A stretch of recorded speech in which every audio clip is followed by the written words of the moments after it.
जय हिंद। नमस्कार साथियों, आज चर्चा करने वाले हैं 8वें वेतन आयोग गठन पर। इसमें पहले बात करेंगे 8वें वेतन आयोग तय समय पर गठन होगा या कुछ विलंब से होगा। दूसरे में बात करेंगे 8वां वेतन गठन पर सरकार को वित्तीय भार कितना पड़ेगा, उसके बारे में बात करेंगे। तीसरे में 8वें वेतन आयोग गठन से पहले क्या 50% DADR आपका मर्ज होगा या नहीं होगा, सरकार का उस पर क्या जवाब है वो समझेंगे। और तीसरे में बात करेंगे एडिशनल पेंशन 80 साल से घटकर 65 साल होगी, क्या जवाब है पेंशन मंत्रालय का, जो कि प्रधानमंत्री जी के अधीन पेंशन मंत्रालय आता है, उसका क्या जवाब है वो समझेंगे। और अंत में बात करेंगे फाइनेंशियल रिपोर्ट के आधार पर फिटमेंट फैक्टर 2.86 होने पर भी सैलरी में उतनी बढ़ोतरी नहीं होगी, क्या है टेक्निकल रीजन समझेंगे। तो वीडियो बड़ी इंपॉर्टेंट होने वाली है। आगे बढ़े उससे पहले आपसे मेरा अनुरोध रहेगा, चैनल में पहली बार विजिट कर रहे हैं या चैनल को अभी तक सब्सक्राइब नहीं किया तो सब्सक्राइब कर ले, साथ में बेल आइकॉन की घंटी जरूर दबाएं ताकि आपको आगे भी नोटिफिकेशन मिलते रहे। दोस्तों चलो शुरू करते हैं। अब साथियों, जैसे आप स्क्रीन में देख पा रहे हैं, भारत सरकार वित्त मंत्रालय व्यय विभाग यानी कि वित्त मंत्री जी से सवाल पूछा गया, जो कि लोकसभा में प्रश्न संख्या 235 यानी कि 235 सुश्री कंगना रनौत जी और श्रीमती सालजा अहमद जी के द्वारा 8वें केंद्रीय वेतन आयोग गठन के बारे में पूछा गया। तो क्या पूछा है, क्या वित्त मंत्री यह बताने की कृपा करेंगे कि में क्या पूछा, क्या सरकार ने केंद्र सरकार के कर्मचारियों के वेतन और पेंशन में संशोधन करने के लिए 8वें वेतन आयोग का गठन किया है। खौफ में क्या प्रश्न था, यदि हाँ तो आयोग के विचारार्थ विषय और सरकार को इसकी रिपोर्ट प्रस्तुत किए जाने की निर्धारित समय सीमा सहित तत्संबंधित ब्यौरा क्या है। गौ में फिर पूछा 7वें केंद्रीय वेतन आयोग के स्तर पर केंद्र सरकार के ऐसे कर्मचारियों और पेंशन भोगियों की अनुमानित संख्या कितनी है जिनके 8वें केंद्रीय वेतन आयोग से लाभान्वित होने की संभावना है, और उड़ीसा सहित देश भर में इसके उपभोग और आर्थिक विकास को किस प्रकार बढ़ावा मिलने की संभावना है। तो यहाँ पर संख्या यहाँ पर पूछी गई है दोस्तों। खौ में फिर आगे पूछा उन्होंने, क्या 8वें केंद्रीय वेतन आयोग की सिफारिशों के कार्यान्वयन से सरकार पर वित्तीय बोझ बढ़ने की संभावना है। आगे फिर अंगों में उसने पूछा कि यदि हाँ तो संबंधित ब्यौरा क्या है, और क्या सरकार ने राजकोषीय नीतियों और सरकारी व्यय पर 8वें केंद्रीय वेतन आयोग के प्रभाव का आकलन करने के लिए कोई अध्ययन किया है, या कर्मचारी संघों, पेंशन भोगियों और अन्य हितधारकों के साथ कोई परामर्श किया गया। सवाल थे क से लेके चौ तक दोस्तों। इसके जवाब में वित्त मंत्रालय में स्वयं वित्त मंत्री श्रीमती निर्मला सीतारमन जी ने क्या जवाब दिया है। क में जवाब दिया उन्होंने, सरकार द्वारा 8वें केंद्रीय वेतन आयोग का गठन करने का निर्णय किया गया है, यानी कि जैसे पता है कि 8वें वेतन आयोग की घोषणा हो चुकी है दोस्तों। ख में ख का जवाब दिया, इस संबंध में यथा समय पर निर्णय लिया जाए। फिर गौ में क्या कहा, केंद्र सरकार के सिविलियन कर्मचारियों और पेंशन भोगियों परिवार के पेंशन भोगियों की संख्या क्रमशः 36.57 लाख, जो कि गणना की थी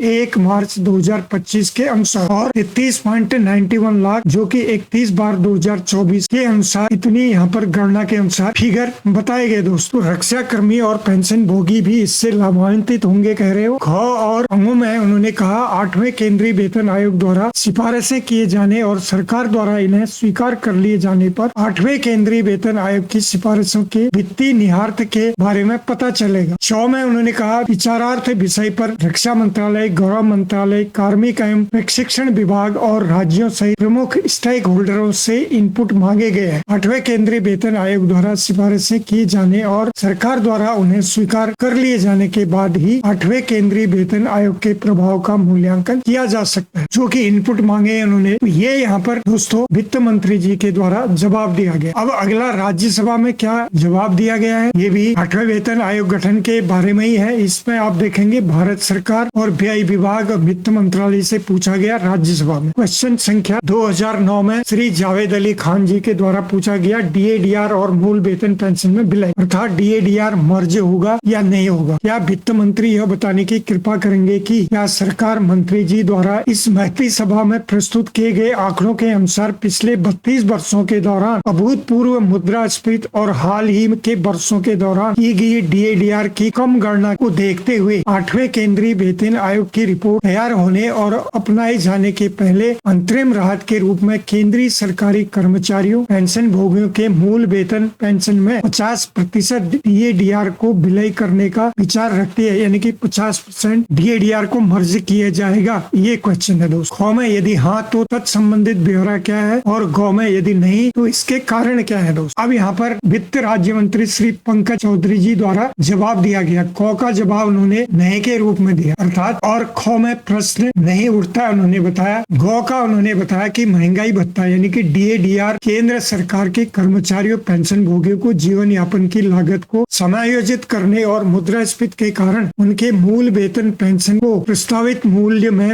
होने वाले संरक्षण से बचाने के लिए किया जाता है। श्रम एवं रोजगार मंत्रालय के अंतर्गत श्रम ब्यूरो द्वारा जारी औद्योगिक श्रमिकों के लिए अखिल भारतीय उपभोक्ता मूल्य सूचांक अर्थात AICPNIW के आधार पर DA/DR की दर 6 महीने के समय समय पर संशोधित किए जाते हैं, जो कि 1/1/2016 से 7वें केंद्रीय वेतन आयोग की सिफारिशों के लागू होने से अब तक केंद्रीय सरकार के कर्मचारियों पेंशन भोगियों को अभी तक महंगाई भत्ते DA महंगाई राहत DR की 15 किस्तें प्रदान की गई है। यानी कि 1/1/2016 से 15 किस्तें दे दी गई हैं DA/DR पर। अर्थात यहाँ पर सीधे जवाब यह है दोस्तों कि 50% DA/DR 8वें वेतन आयोग लागू होने से पहले मर्ज नहीं होने जा रहा है। ये यहाँ पर स्पष्ट कर दिया गया सरकार के द्वारा। अगला सवाल है दोस्तों, ये भी इम्पोर्टेंट सवाल है जो कि भारत सरकार कार्मिक लोक शिकायत तथा पेंशन मंत्रालय से पूछा गया सवाल है, जो कि प्रधानमंत्री जी के अधीन आता है पेंशन मंत्रालय सीधे। और 19/3/2025 को प्रश्न संख्या 2991 श्री BB मणिकम टैगोर जी के द्वारा और श्री विजय कुमार उर्फ विजय वसंत जी के द्वारा पूछा गया। क्या प्रधानमंत्री जी यह बताने की कृपा करेंगे कि कौमे उन्होंने कहा कि अतिरिक्त पेंशन लाभ हेतु आयु सीमा जो 80 वर्ष निर्धारित करने का औचित्य क्या है। कौमे क्या सरकार पेंशन भोगियों की शिकायतें संबंधित संसदीय स्थानीय समिति द्वारा की गई सिफारिशों के अनुसार इस आयु सीमा को घटाकर 65 वर्ष करने पर विचार कर रही है, यदि हाँ तो तत्संबंधित ब्यौरा क्या है। गौ में उन्होंने बताया अतिरिक्त पेंशन योजना के केंद्रीय सरकार के कितने पेंशन भोगियों को लाभ मिलने की संभावना है और इस योजना के अंतर्गत कितना वार्षिक व्यय होने का अनुमान है। आगे गौ में उन्होंने पूछा सरकार द्वारा यह सुनिश्चित करने के लिए क्या उपाय किए जा रहे हैं कि पेंशन भोगियों को उनके अतिरिक्त पेंशन लाभ समय पर और पारदर्शी तरीके से प्राप्त हो और भुगतान प्रक्रिया में कोई विलम्ब अथवा विसंगति न हो। अगला क्वेश्चन पूछा उन्होंने क्या सरकार राज्य सरकार के पेंशन भोगियों और सेवानिवृत्त कर्मचारियों की अन्य श्रेणियों को अतिरिक्त पेंशन लाभ देने पर विचार कर रही है और यदि हाँ तो यह लाभ कब तक प्रदान किया जाएगा। और आगे फिर पूछा है अतिरिक्त पेंशन लाभ मुद्रास्फीति के अनुरूप देने और लाभ को बढ़ती जीवन लागत के अनुरूप प्रदान करना है सुनिश्चित करने के लिए मौजूदा तंत्र संबंधी मुद्दों के समाधान हेतु सरकार द्वारा क्या कदम उठाए गए हैं या उठाए जा रहे हैं। तो एक क से लेके 4 तक के जो क्वेश्चन उन्होंने पूछे उसका उत्तर यहाँ पर कार्मिक लोक शिकायत तथा पेंशन मंत्रालय में राज्य मंत्री एवं प्रधानमंत्री कार्यालय में राज्य मंत्री डॉक्टर जितेंद्र सिंह जी के द्वारा बताया गया। दोस्तों क से 4 तक में उन्होंने क्या बताया उसका सारा जवाब दिया। यहाँ पर सरकार ने 6ठे केंद्रीय वेतन आयोग की सिफारिशें पर 80 वर्ष की आयु प्राप्त करने पर 20%, 50 वर्ष पर 30%, 90 वर्ष पर 40%,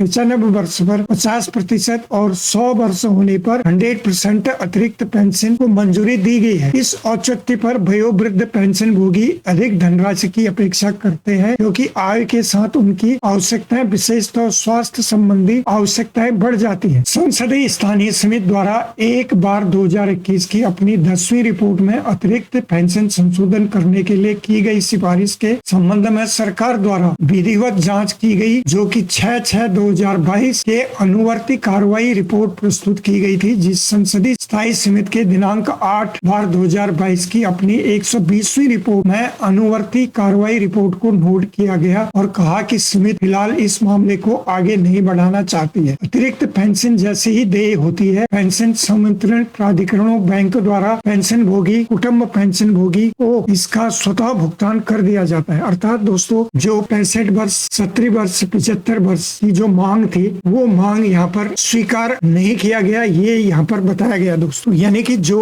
सुचारू रूप से चल रही है 80 वर्ष में 20%, 50 वर्ष में 30%, 90 में 40 और 95 वर्ष में 50% और 100 वर्ष होने पर 100% ही मिलती रहेगी, ये यहाँ पर स्पष्ट बताया गया है दोस्तों। अगले में बात कर लेते हैं दोस्तों, ये भी इम्पोर्टेंट टॉपिक है जो कि फाइनेंशियल एक्सप्रेस के द्वारा इसकी ये रिपोर्ट है जिसमें 8th पे कमीशन फिटमेंट फैक्टर राइज होगा 2.86 but government employ salary won't hear why. तो यहाँ पर बताया गया 2.86 फिटमेंट फैक्टर होने के बाद भी सैलरी में ज्यादा हाइक लायक नहीं होगा, ये यहाँ पर इस रिपोर्ट में बताया गया। इसको समझने के लिए इसका हिंदी रूपांतरण में चलते हैं, जो कि यहाँ पर आप देखें 8वें वेतन आयोग फिटमेंट फैक्टर 2.86 हो सकता है, लेकिन सैलरी उतनी नहीं बढ़ेगी। क्यों नहीं बढ़ेगी, यहाँ पर मुख्य बिंदु बताए। नंबर 1, फिटमेंट फैक्टर क्या है? जैसे कि आपको बताया है, फिटमेंट फैक्टर सरकारी कर्मचारियों और पेंशनर्सों की बेसिक सैलरी और पेंशन को संशोधित करने का एक गुणांक है, मल्टीप्लायर होता है दोस्तों। 8वां वेतन आयोग में फिटमेंट फैक्टर 1.92 से लेकर 2.86 तक की संभावना यहाँ पर जताई गई है, जो कि फाइनेंशियल एक्सप्रेस की रिपोर्ट के आधार पर ये आप यहाँ पर समझ पा रहे हैं। अब गलतफहमी क्या है, लोगों को लगता है कि अगर फिटमेंट फैक्टर 2.86 होता है तो सैलरी या पेंशन 2.86 गुना बढ़ जाएगी, जबकि ऐसा नहीं है। हकीकत में फिटमेंट फैक्टर केवल बेसिक पे पर लागू होता है, यानी कि जो बेसिक पे है उसी पर फिटमेंट फैक्टर आपका कैलकुलेशन उससे किया जाता है, पूरी ग्रॉस सैलरी पर नहीं होता है दोस्तों। इसलिए ज्यादा हाइक आपकी सैलरी नहीं होगी, क्योंकि ग्रॉस सैलरी पर उसका गुणांक नहीं होता, बेसिक पर होता है। तीसरे में बताया सैलरी और पेंशन में बढ़ोतरी कम क्यों दिखती है, क्योंकि कुल वेतन यानी जो भत्ते अलाउंस होते हैं, डीए और आचार्य आदि, जब आयोग वेतन संशोधन करता है तो कई भत्तों को उसमें जोड़ता है और कईयों को वहाँ से हटा देता है, जिससे पूरी सैलरी सीधे बढ़ोतरी आपको उसमें नहीं दिखती है दोस्तों। चौथे में उसने कहा पिछले वेतन आयोग की तुलना में वेतन आयोग औसत वेतन वृद्धि 0% रही फर्स्ट में। सेकंड में आप देख पाए, सेकंड से लेकर 7th में कितनी बढ़ोतरी थी, यहाँ पर दिया गया। सबसे ज्यादा 6th CPC में 54% की बढ़ोतरी गवर्नमेंट के द्वारा दी गई थी। अब 6वें वेतन आयोग में जैसे 1.86 फिटमेंट फैक्टर था और बढ़ोतरी गवर्नमेंट के द्वारा 54% बढ़ोतरी हुई थी, जबकि 7वें में फिटमेंट फैक्टर आपका 2.57 था और बढ़ोतरी 14.3% गवर्नमेंट के द्वारा दी गई थी। 8वें वेतन आयोग में क्या उम्मीद कर रहे हैं सरकारी कर्मचारी पेंशनर्स? इस बार बेहतर वेतन वृद्धि की उम्मीद कर रहे हैं। हालांकि इतिहास के आधार पर यह उम्मीद की जा रही है कि वृद्धि मॉडरेट ही होगी, कोई बहुत बड़ी बढ़ोतरी देखने को नहीं मिल सकती, ऐसा ये रिपोर्ट यहाँ पर कह रहा है। अब इससे निष्कर्ष क्या निकला? 8वें वेतन आयोग में फिटमेंट फैक्टर 2.86 तक पहुँच जाए, इसका मतलब ये नहीं कि कर्मचारियों की पूरी सैलरी उतनी बढ़ेगी। असल में बढ़ोतरी सिर्फ बेसिक सैलरी पर सीमित होती, जैसे हमने ऊपर बताया दोस्तों, लेकिन फिर भी एक सम्मानजनक बढ़ोतरी की संभावना बनी हुई है दोस्तों। ये थी आज की जानकारी आपको ठीक लगी तो वीडियो को लाइक शेयर करें। फिर मिलते हैं किसी अन्य अपडेट में, तब तक के लिए जय हिंद, जय भारत।